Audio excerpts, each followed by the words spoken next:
జగన్ బీజేపీకి అత్యంత దగ్గరవాడు. ఇది అందరికీ తెలిసిన బహిరంగ సత్యమే. కానీ ఈ రెండు పార్టీల మధ్య ఈక్వేషన్స్ కారణంగా ఎక్కువగా లాభపడుతోంది ఎవరు? జగనా, బీజేపీనా? బీజేపీతో సఖ్యత జగన్కు లాభిస్తోందా, లేక తానొక ధీశాలి అనే ఒక ఇమేజ్కు డెంట్ కొడుతోందా? డీలిమిటేషన్ బిల్లు వీగిపోయిన తర్వాత జగన్ నుండి వచ్చిన స్పందన, ఇండియా కూటమిపై జగన్ చేసిన విమర్శలు అవసరానికి మించి ఎక్కువగా ఉన్నాయనుకోవచ్చా? ఈ విషయంలో ఆ పార్టీ కార్యకర్తలు జగన్ వైఖరిని ఎంత వెనకేసుకొస్తున్నా ప్రజల్లోకి ఎలాంటి సంకేతాలు వెళ్తున్నాయి? అటు దక్షిణాది రాష్ట్రాల ప్రయోజనాలను కాపాడుకునేలా జగన్ తన వాయిస్ వినిపించాల్సిన అవసరం లేదా? బీజేపీతో దోస్తీ జగన్కు వ్యక్తిగతంగా లాభించవచ్చు, కానీ ఆ పార్టీకి ఎక్కువగా మొగ్గు చూపే లౌకిక వర్గాలు యాంటీ బీజేపీ ఓటు బ్యాంకును చేజారకుండా జగన్ ఎలా కాపాడుకుంటారు?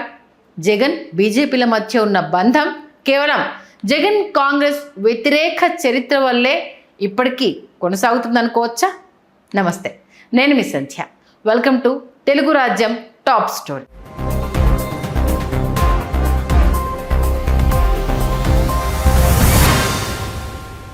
ప్రస్తుత భారత జాతీయ రాజకీయాలు ప్రధానంగా రెండు పక్షాల చుట్టూ తిరుగుతున్నాయి. ఒకటి అధికారంలో ఉన్న ఎన్డీఏ కాగా, మరొకటి ప్రతిపక్షాల కూటమి అయిన ఇండియా బ్లాక్. అయితే ఈ రెండు కూటముల్లోనూ చేరకుండా స్వతంత్రంగా వ్యవహరిస్తున్న పార్టీలలో వైఎస్ఆర్ కాంగ్రెస్ పార్టీ అత్యంత కీలకమైనది.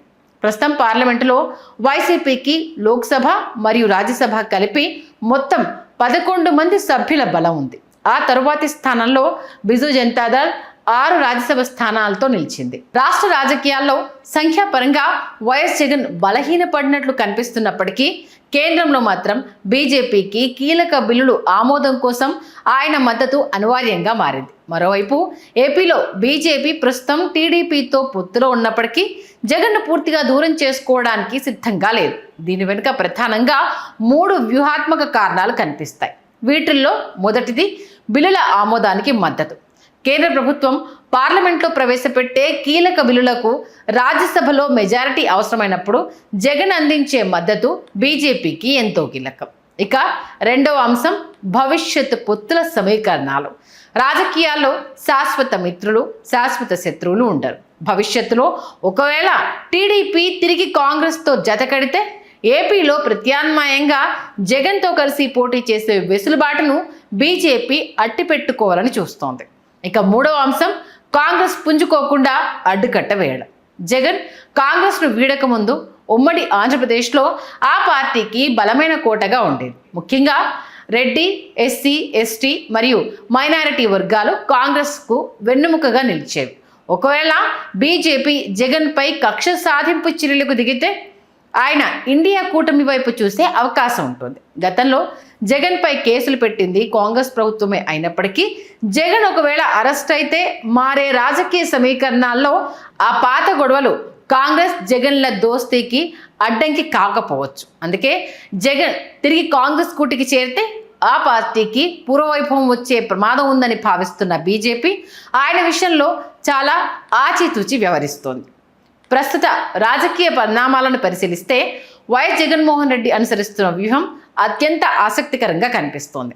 నిజానికి జగన్ కేవలం బీజేపీకి మద్దతు ఇవ్వడమే కాకుండా కేంద్రంలోని ఎన్డీఏ ప్రభుత్వానికి ఒక అప్రకటిత మిత్రపక్షంలా వ్యవహరిస్తున్నారు.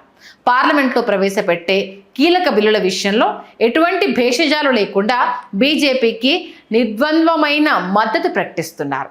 అంతటితో ఆగకుండా ఒక అడుగు ముందుకేసి జాతీయ స్థాయిలో బీజేపీని వ్యతిరేకించే కాంగ్రెస్ లేదా ఇతర ప్రాంతీయ పార్టీలను సైతం తన ట్విట్టర్ ఎక్స్ వేదికగా టార్గెట్ చేయడం గమనార్హం. ఇది కేవలం స్నేహం మాత్రమే కాదు, జగన్కు ఇది ఒక రకమైన రాజకీయ రక్షక కవచం అని కూడా భావించాల్సి ఉంటుంది. ముఖ్యంగా ఇటీవలి కాలంలో సంచలనం సృష్టించిన తిరుమల లడ్డు వ్యవహారాన్ని తీసుకుంటే, ఒకవేళ బీజేపీ తలుచుకుంటే జగన్ను పూర్తిగా రాజకీయంగా ఇబ్బందుల్లోకి నెట్టడం, దర్యాప్తు సంస్థల ద్వారా వేధించడం ద్వారా ఆయనను పనిపట్టే సులువైన పని. కేంద్రంలో అధికారం వారిదే, దర్యాప్తు సంస్థలు వారి పరిధిలోనే ఉన్నాయి. కానీ చిత్రమేమిటంటే గతంలో జగన్ ప్రభుత్వంపై వచ్చిన అనేక ఆరోపణలు లేదా వివాదాస్పద కేసుల్లో ఆయనకు అనూహ్యంగా ఊరట లభిస్తూ వస్తోంది. ఈ ఊరటను జగన్ తనకు అనుకూలంగా మలుచుకుంటున్నారు. దర్యాప్తు సంస్థల క్లీన్ చిట్లు, కోర్టు తీర్పులు జగన్కు టీడీపీపై ఎదురుదాడి చేసేందుకు ఉపయోగపడుతున్నాయి.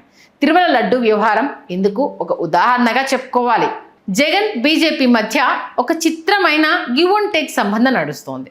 జగన్ తన అవసరాల కోసం బీజేపీకి మద్దతు ఇస్తుంటే బీజేపీ తన అవసరాలు, బిల్లుల ఆమోదం, అలానే ఏపీలో టీడీపీని అదుపులో ఉంచుకోవడం కోసం జగన్ను పూర్తిగా దూరం చేసుకోకుండా కాపాడుతూ వస్తోంది. అందుకే బీజేపీ జగన్ను విమర్శిస్తున్నట్లు కనిపిస్తున్నా అది కేవలం పైపైన కనిపిస్తున్న రాజకీయ రంగు మాత్రమే.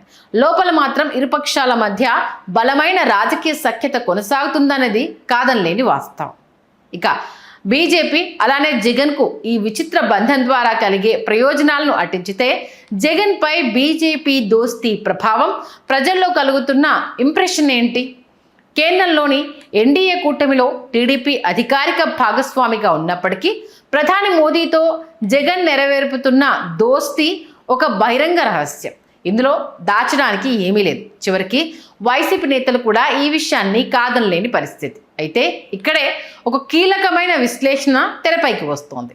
జగన్ కేవలం తన రాజకీయ ఉనికిని కాపాడుకోవడానికే పరిమితం కాకుండా జాతీయ స్థాయి నాయకుడిగా ఎదిగే అవకాశాలను చేజేతులా వదులుకుంటున్నారని కూడా భావించాల్సి ఉంటుంది. నిజానికి దక్షిణాది రాష్ట్రాల ప్రయోజనాల విషయంలో జగన్ కనుక తన గళాన్ని బలంగా వినిపించి ఉంటే పరిస్థితి మరోలా ఉండేది. ముఖ్యంగా డీలిమిటేషన్ వంటి అంశం దక్షిణాది ఉనికికే ముప్పుగా పరిణమించబోతున్న తరుణంలో ఆయన కేంద్రానికి వ్యతిరేకంగా పోరాడి ఉంటే దేశవ్యాప్తంగా ఆయనకు ఒక ప్రత్యేకమైన క్రేజ్ వచ్చేది. గత 12 ఏళ్లుగా ప్రతిపక్ష నేతగా, ముఖ్యమంత్రిగా సుదీర్ఘ అనుభవం ఉన్నప్పటికీ జాతీయ సమస్యల మీద జగన్కు ఒక స్పష్టమైన స్టాండ్ తీసుకున్న దాఖలాలు చాలా తక్కువ. మహిళా బిల్లులు కావచ్చు, ఆర్థిక విధానాలు కావచ్చు, లేదా ఇతర జాతీయ అంశాల్లో అయినా కేవలం సోషల్ మీడియా పోస్టులకు లేదా ట్వీట్లకు పరిమితమవుతున్నారు తప్ప మీడియా ముందుకు వచ్చి గంభీరంగా మాట్లాడడం లేదు. జాతీయ రాజకీయాల్లో అటెన్షన్ పొందేందుకు ఆయన పెద్దగా ఆసక్తి చూపకపోవడం ఆయనను ఒక ప్రాంతీయ నాయకుడిగానే మిగిల్చేస్తోంది. దీనివల్ల ఆయన తన రాజకీయ స్థాయిని పెంచుకునే సువర్ణ అవకాశాన్ని కోల్పోతున్నారు. బీజేపీకి అనుకూలమైన స్టాండ్ తీసుకున్నప్పుడల్లా జగన్ తనపై ఉన్న కేసులకు భయపడి రాజీ పడుతున్నారనే విమర్శలు టీడీపీతో పాటు సామాన్య ప్రజల్లోనూ వినిపిస్తున్నాయి. వాస్తవానికి జాతీయ అంశాల మీద బీజేపీని తప్పుపట్టినంత మాత్రాన అది కేసుల మీద ప్రభావం చూపుతుందని అనుకోవాల్సిన అవసరం లేదు. అంశాల వారీగా కేంద్ర ప్రభుత్వాన్ని ప్రశ్నించే హక్కు, అవకాశం ఆయనకు ఉన్నాయి. కానీ జగన్ మాత్రం ప్రశ్నించడం కంటే విధేయత చూపడానికే మొగ్గు చూపుతున్నారు. తాను బీజేపీకి అత్యంత నమ్మకస్తున్నని నిరూపించుకోవడానికి ఆయన ప్రయత్నిస్తున్నట్లుగా ఉంది. ఒకవేళ ఆయన గనుక తన వ్యూహాన్ని మార్చుకొని కేవలం రాష్ట్ర రాజకీయాలకే పరిమితం కాకుండా జాతీయ వేదికలపై గళం విప్పి ఉంటే ఈరోజు ఆయన ఇమేజ్ కేవలం ఏపీకే పరిమితం అయ్యేది కాదు. కానీ జగన్ ఎంచుకున్న ఈ సురక్షితమైన రాజకీయ మార్గం ఆయన ఎదుగుదలకు ఒక అదృశ్య ప్రతిబంధకంగా మారుతోంది. మరి భవిష్యత్తులోనైనా ఆయన తన శైలిని మార్చుకుంటారో లేదో వేచి చూడాలి. ఆంధ్రప్రదేశ్ రాజకీయాల్లో ప్రస్తుతం ఒక విచిత్రమైన వైరుధ్యం కనిపిస్తోంది. రాష్ట్రంలోని ప్రధాన రాజకీయ పార్టీలైన టీడీపీ, వైసీపీ మరియు జనసేన వంటివి జాతీయ రాజకీయ సమీకరణాల దృష్ట్యా కేంద్రం ప్రతిపాదించిన డీలిమిటేషన్ బిల్లుకు మద్దతు తెలుపవచ్చు. కానీ క్షేత్రస్థాయిలో ఏపీ ప్రజల ఆలోచన విధానం మాత్రం ఇందుకు భిన్నంగా ఉంది. ఏపీ ప్రజలు తమను తాము భారత పౌరులుగా ఎంతగా గౌరవించుకుంటారో అదే సమయంలో తమ దక్షిణాది గుర్తింపును కూడా అంతే బలంగా నమ్ముతారు. జనాభా ప్రాతిపదికన గనక నియోజకవర్గాల విభజన జరిగితే జనాభా నియంత్రణను సమర్థవంతంగా అమలు చేసిన ఏపీ వంటి దక్షిణాది రాష్ట్రాలు పార్లమెంట్లో తమ ప్రాతినిధ్యాన్ని, తద్వారా తమ రాజకీయ ప్రాధాన్యతను కోల్పోతాయని తెలుగు రాష్ట్రాల ప్రజల్లో ఆందోళన ఉంది. ఈ అంశంలో ప్రజల ఆకాంక్షలకు, రాజకీయ నేతల నిర్ణయాలకు మధ్య స్పష్టమైన అంతరం కనిపిస్తోంది. జగన్ ఎన్డీఏ పక్షంలో లేడు. ఒకవేళ జగన్ డీలిమిటేషన్ బిల్లును వ్యతిరేకించి అటు దక్షిణాది రాష్ట్రాల వాయిస్ వినిపించి ఉంటే తన ఇమేజ్ తారాస్థాయికి వెళ్ళి ఉండేది. ఎందుకంటే ఈ బిల్లును పార్టీలు అంగీకరించిన ప్రజలు మాత్రం నిర్ద్వంద్వంగా వ్యతిరేకించారు. వైసీపీకి బలమైన ఓటు బ్యాంకుగా ఉన్న దళిత, క్రైస్తవ, ముస్లిం వర్గాలు మోదీ జగన్ల మధ్య ఉన్న బంధాన్ని స్వాగతిస్తున్నారా, వ్యతిరేకిస్తున్నారా? నిజానికి వైసీపీ బలం ఎక్కడ ఉంది? ఆ పార్టీకి అండగా నిలిచే రెడ్డి, ఎస్సీ, ఎస్టీ మరియు మైనార్టీ వర్గాల్లో అధిక శాతం మంది లౌకికవాదాన్ని బలంగా నమ్ముతారు. వీరంతా సహజంగానే బీజేపీ సిద్ధాంతాలకు వ్యతిరేకులు. ఇప్పుడు జగన్ బీజేపీకి సన్నిహితంగా ఉండడం వల్ల ఈ యాంటీ బీజేపీ ఓటు బ్యాంక్ తన చేయి జారిపోకుండా ఆయన ఎలా కాపాడుకుంటారు అనేది ఒక ప్రశ్న. 2024 ఎన్నికల్లో టీడీపీ బీజేపీతో జతగట్టినా కూడా ముస్లింలు, దళితులు చెప్పుకోదగ్గ స్థాయిలో టీడీపీ అభ్యర్థులకు ఓట్లు వేశారు. అందుకు ప్రధాన కారణం మోదీ, బీజేపీల విషయంలో బాబు, జగన్ల వైఖరి ఒక్కటే అని నమ్మడం. 2014లో ముస్లింలు, క్రైస్తవులు ఏకపక్షంగా వైసీపీ వైపు నిలబడ్డంతోనే గెలుపు అంచుల వరకు వచ్చి బలమైన ప్రతిపక్ష పార్టీగా అవతరించింది. 2024లో వైసీపీ సీట్ల సంఖ్య గణనీయంగా పడిపోవడానికి కారణాల్లో సెక్యులర్ ఓటు బ్యాంకు దూరం అవ్వడం కూడా ఒక కారణం అనుకోవచ్చు. కాంగ్రెస్ వ్యతిరేక చరిత్ర జగన్ను బీజేపీకి దగ్గరగా ఉంచుతోందా?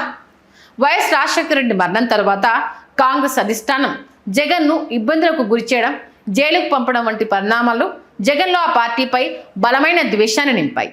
బీజేపీకి కూడా కాంగ్రెస్ ప్రధాన శత్రువు కాబట్టి శత్రువుకు శత్రువు మిత్రుడు అనే సూత్రం ఇక్కడ సరిగ్గా సరిపోయింది. కానీ రాజకీయాల్లో కేవలం పాత గొడవలు మాత్రమే పొత్తులు నిర్ణయించవు. ప్రస్తుతానికి జగన్ తన రాజకీయ ఉనికి కోసం, కేంద్రంలో అండ కోసం బీజేపీతో సర్దుబాటు చేసుకుంటున్నారు. అయితే ఈ క్రమంలో తనను నమ్ముకున్న లౌకిక ఓటర్లలో వస్తున్న అసంతృప్తిని ఆయన ఎలా సర్దుబాటు చేస్తారో చూడాలి.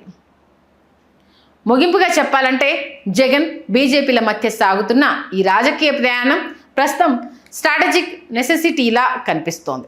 జగన్కు కేంద్రం నుండి రక్షణ, బీజేపీకి పార్లమెంటులో మద్దతు, ఇలా ఇరువురికి తక్షణ ప్రయోజనాలు చేకూరుతున్నప్పటికీ దీర్ఘకాలంలో ఇది జగన్ రాజకీయ ఎదుగుదలకు, ఆయన ఓటు బ్యాంకుకు సవాలుగా మారే ప్రమాదం ఉంది. ముఖ్యంగా అటు దక్షిణాది ప్రయోజనాల విషయంలో రాజీ పడ్డం, సెక్యులర్ ఓటు బ్యాంకులో వస్తున్న అసంతృప్తిని జగన్ ఎలా అధిగమిస్తారనేది ఆయన భవిష్యత్తును నిర్ణయిస్తుంది. కేవలం పాత కాంగ్రెస్ వైరాన్ని దృష్టిలో ఉంచుకోకుండా ప్రజల ఆకాంక్షలకు అనుగుణంగా గలం విప్పినప్పుడే జగన్ ఒక జాతీయ స్థాయి నాయకుడిగా ఎదిగే అవకాశం ఉంటుంది. ఇందుకోసం జగన్, బీజేపీ, కాంగ్రెస్లను తులనాడాల్సిన పని లేదు.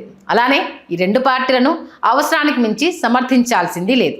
ఆయన ప్రజాపక్షంగా రాష్ట్ర ప్రయోజనాలే ప్రధానంగా ముందుకెళ్తే దేశవ్యాప్తంగా పాపులారిటీ సంపాదించుకునే అవకాశం ఉంటుంది.